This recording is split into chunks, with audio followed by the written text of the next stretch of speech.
Tô fazendo bike check na minha bicicleta nova aí. Vou falar as peças pra você. Eu não gosto de ficar fazendo bike check não, que toda hora uma peça que estraga, por exemplo. Já o guio, as manetes que eu já troquei, que o guia eu vou trocar, né? Daí, vamos falar a parte traseira da minha bike primeiro. As rodas é a roda VMAX. O pneuzinho Shaoyang.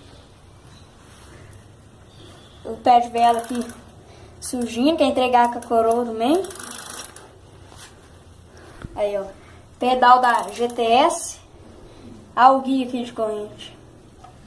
A marca dos discos é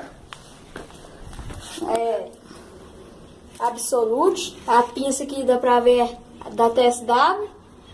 E meu cubo é da Chunfeng. Pode ver aí. Marca do banco, Clapso. Canote da Zoom, canote muito bom. Agora vou falar a parte de frente da minha bike.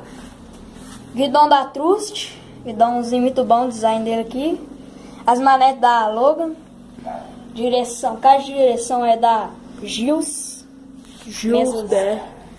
Mesa Zoom. Dá pra ver. Suspensão Spine 300. Suspensão que eu quis começar, que é mais barato. A marca do cubo da dianteira é Chunfeng também. Aí o disco também é Absolute. SW. E pneu e aro também é a mesma coisa que o de trás. E aí, Luquinha, tá gostando da bike nova?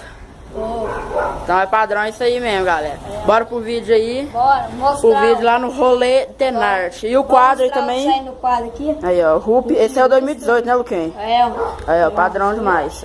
Bom demais. Uma bike muito bacana de começar. Quem quiser comprar, compra esse aqui. Uma bike boa pra vocês começarem. Então, galera, fica com o rolê aí. Falou. Agora o rolê lá no Tenart. Lucas DH. Isso aí, galera.